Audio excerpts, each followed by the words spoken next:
Hello everybody and welcome to RC Racing. I'm John HINDHAUGH and we're back again for another series of the very best in RC racing from across the length and breadth of the globe. Now, keen-eyed viewers might have noticed we've got a brand new home. This is the magnificent MOTO arena at the historic Silverstone racing circuit. And rest assured, we'll be giving you more details about this facility later on. But first, let's get down to Nick, who can tell us exactly what we're going to see in this programme and indeed the whole series. So, Nick, you've got a new haircut, I notice. Yes, well, at least one of us has, eh?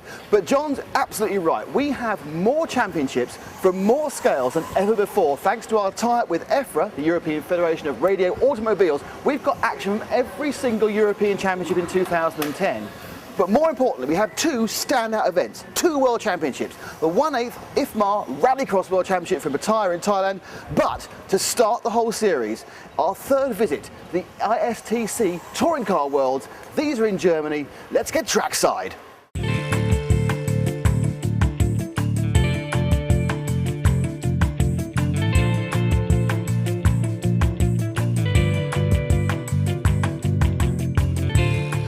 Hello and welcome to Bergdorf in deepest, darkest Germany for the biggest event in electric radio control, the ISTC World Championships.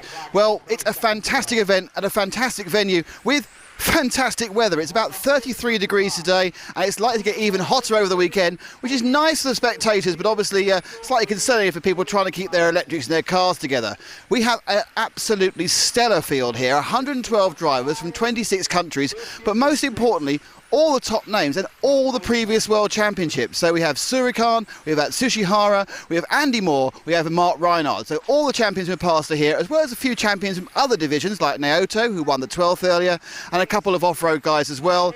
Big names like GROSKAMP, big Americans like Paul Lemieux. They're all here. Unlike Thailand, we saw a bit of a boycott by the Americans. It's a fantastic event. It's just awesome.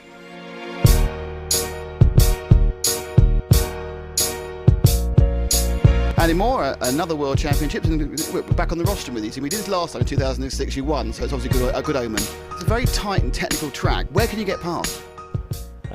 Couple of places, I would say. Obviously the end of the main straight is a heavy braking point, so anybody brave enough to leave their foot in a little bit longer and stamp on the anchors a little bit later might be able to eke their way through. Obviously there's a hairpin in the centre after this short shoot. Again, probably the most ideal and easiest, in inverted commas, place to pass. It's really hard to overtake, but you can maybe make a lot of pressure to the guy in front of you, and also the curbs are really high. So if you hit a curb, you probably fly. Certainly for me, the hardest section is the chicane, coming onto the sweeper, coming onto the front straightaway. That's, if I lose time on anybody right now, it's definitely there. But I think a lot of that is just driving. Sections like that I normally don't excel in. There's a hairpin after a little sweeping bit through the middle, and that's where we're tending to suffer. It just doesn't want to turn into that corner. Through the S sections, it's not too bad. The straight seems okay. But yeah, the hairpin is the problem, getting into that. We just need more steering, basically. This is probably the most difficult part to be fast. It's easy to just cruise through it, but you can make up a lot of time if you get it right, and it's basically the bravest, I think. Thanks, Andy. Well, after a hot and heady day here at the track, let's see how the A-Main finalists line up for your 2010 World Championship. In pole, it's reigning world champion and going for a three-peat, as the Americans like to say, it's MARC RHEINARD from Germany. Superb driving gives him pole position. The Tamiya driver has his teammate behind him, it's Gilles Groskamp of the Netherlands, very unlucky not to be higher up after radio problems in the final round. It's Dr. Hagberg, Alexander himself, the X-Ray driver from Sweden, who's in third, and his fellow Swede, VIKTOR WILCK, he's in fourth, he won a round, and he's also driving a Tamiya. Representing the hopes of the good old US of A, it's Paul Lemieux driving an X-Ray. Paul really showing the rest of his countrymen the way to go here in Europe. In sixth, surprise finalist Christopher KRAPP, the young German with the Kyosho, and another young man, it's ELLIOTT, who is in his second world final at only 17, another Tamiya driver.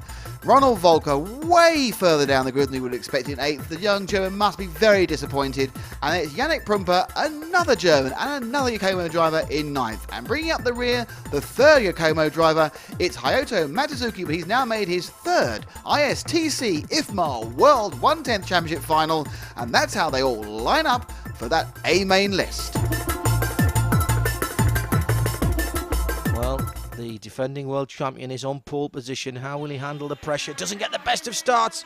And Gilles GROSKAMP had a little look early on. He's managed... Oh, now what's happened there? Because RHEINARD now is on his own in elegant isolation as he disappears around. That looks like Paul LEMIEUX in second place. There was a change for third there. Coming through from the back of the grid, MATSUZAKI in the yellow shell changed it from our grid walk. And he, for a moment, is up into third position there and setting off in pursuit of Paul LEMIEUX, who I think is still in second at this stage. Oh, and he's been elbowed out of it, so what an interesting first couple of laps for our Japanese visitor. Started in 10th, got to third, and is now back in 10th again. Now we're watching the battle for third position, and that is Ronald VOLKER, I think, that is coming through there. There's the leader, no doubt about the very well-known purple and white colours of Marc RHEINARD. Look at the speed of these cars through even the most technical sections. This is wonderful stuff from the German. LEMIEUX still in second place there. And who is that in third? Looks like ELLIOTT HARPER, the British driver. He's just sitting in at the moment behind Paul LEMIEUX, the American. And there is that battle, second, third. Now, it's been a big year for the young Brit. Still one of the younger drivers on the circuit. What a potential superstar for the future. And he's beginning to acquire a reputation, and it's a good one. Very steady, seldom makes mistakes, and has a head on his shoulders, much more mature than his tender age. Still battling there with LEMIEUX. There is Paul LEMIEUX in second place. Harper in third. And you can see from our camera point here just how quick these cars are across the ground. That's the battle for fifth position. And that's Viktor WILCK and Ronald VOLKER. Nothing to choose between those two. You can see you can only use some of the curbs, not all of them. WILCK with the yellow on the car, having to defend quite stoutly here from Ronald VOLKER on the Yokomo. Through the hairpin. Ooh, he's getting a bit racy. Second of those two cars. Ronald VOLKER. You get the feeling that it won't be long. There's a little tap on the rear three-quarter there of the current fourth position. Fourth and fifth very close together now. Full speed across the starting grid. And the tail end of the fourth place car of Viktor WILCK is starting to move around. He feels the pressure. He's getting on the power earlier and earlier. The car beginning to get out of shape, and he can't shake off that fifth place car at the moment. This is marvellous stuff. Just think of the concentration that's going on here. Just wonder what is going through the mind of both of these drivers. And oh, hang on a second. Was that Paul LEMIEUX in the back? Yes, it was. LEMIEUX was right over the top of the barriers there. Remember, he was battling for second with ELLIOTT HARPER, and now he's right in the clutches of these two. And over goes Ronald VOLKER. So WILCK now battling and going through. Viktor WILCK goes through into what is now fourth place. And that means that LEMIEUX has dropped down from second to fifth. So as it stands, RHEINARD leads from ELLIOTT HARPER, from Christopher KRAPP. Then this battle for fourth place. So LEMIEUX will be kicking himself, the American, with an uncharacteristic loss of concentration there, right over the barriers. Had to be rejoining the race, of course, on the right side. And there's a mistake by Viktor WILCK. Now can the Swede hold off the American? Looks like he has for the moment. Again, phenomenal driving us down the inside. Again, there's a little look by Paul LEMIEUX. you just get a feeling that this could end in tears. Battle for 4th position. Ronald VOLKER can't be far behind these two after he ruled at this part of the circuit. And in fact, there he is behind. Is that Alexander Hagberg coming through? It is Hagberg, it's not VOLKER. And there also is HAYATO MATSUZAKI in the yellow car. And there is our leader. As we're coming through towards the end of the race now, with RHEINARD leading out. Mark RHEINARD's had no challenge whatsoever. He's got lap traffic or potential lap traffic ahead of him, but no one pressuring him from behind. And that is a very, very strong victory. And how many times have we seen that shot? Mark RHEINARD wins it. So let's confirm the results then, with Mark RHEINARD from pole position taking the first of the finals. ELLIOTT HARPER coming through from 7th on the grid to 2nd, and Christopher KRAPP from Germany from 6th to 3rd. VIKTOR held his position in 4th, as did Paul LEMIEUX. Hagberg went backwards. HAYATO MATSUZAKI up from 10th to 7th, and it was PRUEMPER, Ronald VOLKER going well until the last quarter of the race, and Gilles GROSKAMP, well, he didn't get the full trip. We'll have more action from Germany later on in the show, but now it's time to move up in size. Well, not quite this big, but we are off to the 1/8 track, guys. Now, these things really move up to 80 miles an hour, so Nick decided he needed someone younger and with better reactions to cover it. Here's Ollie Meggett in Italy.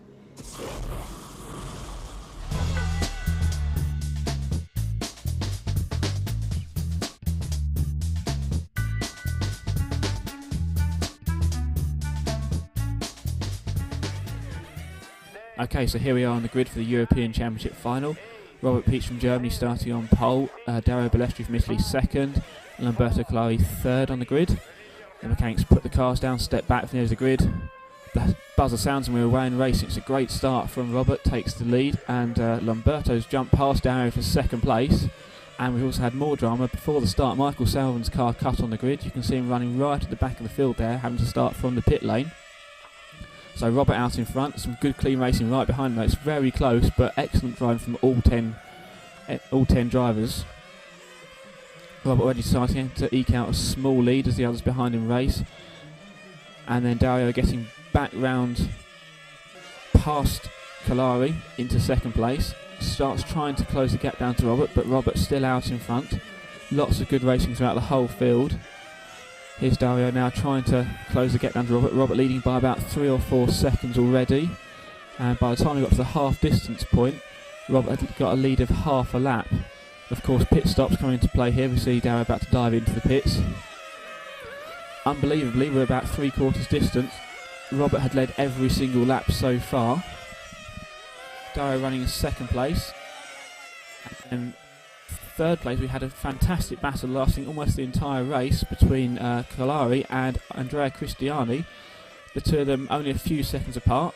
Some great racing action, giving each other a lot of respect, not just enough room, but keeping it really tight on the field. But it's Robert Peach out in front. He's been the class of the field so far. Dario Bellestri here now trying to close the gap down the last half of the race. In fact, setting the fastest lap of the race in the last 10 minutes, trying to close that gap down. But it's all about one driver. Robert Peach has been out in front from the start. He's led every single lap. Now on his final lap, comes around, crosses the line. Here we go, following around for the last time. Just a few corners away from taking the victory. Coming round out of the last turn onto the main straight. Crossing the finishing line, and Robert Peach becomes the new European champion. Dario Bellestri finishes in 2nd place, very close, keeping the pressure on, finishing half a lap behind, knowing that if Robert made any sort of mistake, he'd have a chance of victory, but Robert kept it clean, kept out in front, and is the new European champion. So a podium celebration now for the top 3 drivers. There we see the champagne flying, covering each other in the champagne. The rest of the top 10, of course, Oliver Mack finishing up into 4th place. He had a very quiet race, got through the field, beating Andrea Cristiani into 4th. Thank you. It's really amazing because in Italy, winning is really hard, and so I'm totally out now.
Now time for leg 2 of the Touring Car Worlds. Can Mark Reinhard retain his World Championship?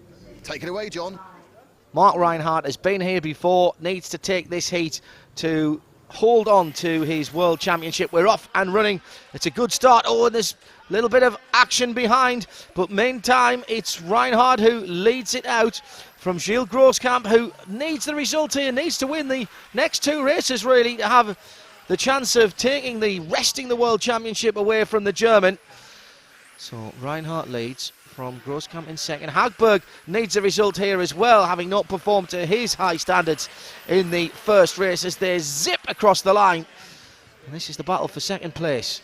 And it is Gilles Groskamp, the Dutchman who now lives in Thailand, in second place ahead of the Swede Alexander Hagberg in the mainly green car. Oh, there's a touch there, and everybody's... Oh, and there's someone else going over. That's Hagberg, I think. And oh my goodness me, Groskamp is right over onto the early part of the circuit, the later part of the circuit. My apologies. That was a big incident, and that's a stop-go for Hagberg. Now, let's have a look at the start of this incident. Here's the tag. This is why Hagberg has been given the stop-go. Groskamp gets clipped by a couple of cars there. Then he gets rolled. Sort of recovers. Yes, he's back on his wheels. There's more action ahead of him. But what's he doing here? He's gone absolutely bananas, full throttle, completely out of control, and ends up, here it is coming towards us, launched into the air, goes on to the later part of the track, and ironically, as his World Championship aspirations disappear, there goes Mark Reinhard, surely on the way to defend his World Championship. And in amongst all of that, Reinhard leads by a country mile from in second place, HAYATO Matsuzaki from the back of the grid in the bright yellow-bodied Yokomo machine. And then it's PRUEMPER, KRAPP, WILCK and LEMIEUX, the top 6. As they go through the hairpin, there's LEMIEUX just gaining on this little battle, which is now for third place. PRUEMPER, KRAPP and WILCK. LEMIEUX trying to get on the back of that, and it is almost on the back of that with the blue nose section to his touring car. There he is. And he's beginning to put a little bit of pressure on Viktor WILCK with the yellow on the rear end of his car. As you see them come back towards us again. There's WILCK and there is LEMIEUX. WILCK just beginning to get a little bit out of shape. Obviously beginning to feel that challenge coming behind him. Mark Reinhard, by the way, is well away from all of this. As WILCK rolls out! WILCK rolls out of his position in 5th, and that's let LEMIEUX go through. Recovered quickly, but the American needed no second invitation and very quickly is onto the back of the German in 4th place, Christopher KRAPP, and he's having a go as well at PRUEMPER ahead of him. Very shortly, I think we're going to have 3 touring cars battling for third place. Matsuzaki has got away from this and given himself a little bit of breathing space. And again, LEMIEUX, just the third of those 3, looking to pick up any pieces from action ahead of him. Still can't really get used to the speed of these cars. Instant torque from the electric motors. Across the line they go. Look at that. That is real time. We're not doing anything with that as LEMIEUX goes down the inside, and that's a very clean overtaking manoeuvre. The second part of it not quite so tasty. So the American Paul LEMIEUX now up into 4th place. Can he do anything about the 3 drivers ahead of him? It will be HAYATO MATSUZAKI, his next target. Oh, goodness me, look at that battle further down the field. 1, 2, 3, 4 cars. And really battling in the midfield at the moment. And there, I think that's Ronald VOLKER down there amongst that, among the rest of the drivers. And really, you do not want to be in among that in a world final. Much better to be Mark RHEINARD out in front. And that is 5th, 6th, 7th and 8th, HARPER, VOLKER, KRAPP and GROSKAMP that we are looking at. So the middle part of the top 10, and despite what I say about battling in the midfield, there's a lot of honour of course here, and it will mean better positioning in the overall standings at the end of the weekend. I suppose seeing that you came 3rd or 4th in the World Championships is better than saying that you came 8th, 9th or 10th, and potentially a springboard for sponsors and indeed for your own peace of mind. Now there's the leader, and that's the gap from RHEINARD back to Matsuzaki HAYATO, but we are coming towards the end of this encounter, and I think Mark RHEINARD's just pacing himself here because he knows that he's going to win this one and defend, should I say, his World Championship. This will be 3 out of 4 runnings that the German has won in this championship. A quite remarkable run of results. And finally, we see a little bit of emotion from Mark, who can breathe a big sigh of relief. He has taken the World Championship in 2010. So with that victory, the German Mark RHEINARD confirms the title. He's held onto it. Marvellous stuff from Mark. HAYATO MATSUZAKI comes through from 10th to 2nd, and YANNIC PRUEMPER from 9th through to 3rd. That sort of tells you what kind of race that was, particularly in the early few laps. LEMIEUX in 4th, then HARPER, VOLKER, KRAPP, GROSKAMP, WILCK and Hagberg for the top 10, and some big names there taken out of the running for even the minor places in the World Championship standings. Mark RHEINARD, 3-time world champion. I don't know what to say, fantastic. Yeah, it couldn't have been better for me. I mean, I was a little bit lucky that I could pull away on the start. And then I feel sorry for Elias because he got kicked out. He was, I think, the same speed as I was. So, I mean, for me it was lucky that I could cruise around because it was a big gap, like 3 seconds. So, yeah, it was pretty good for me.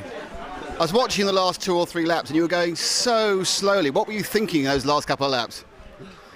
Yeah, I knew if I just drive without mistake, doesn't matter which speed I go, I will win. So I just kept it on the track, kept it cool, and just cruise around.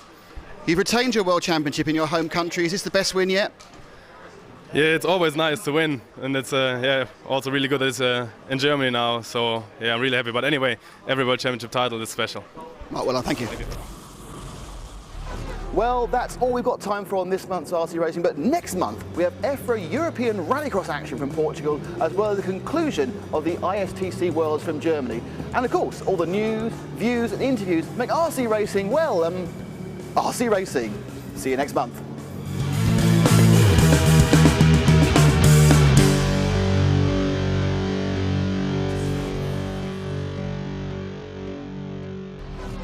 Let's go German side.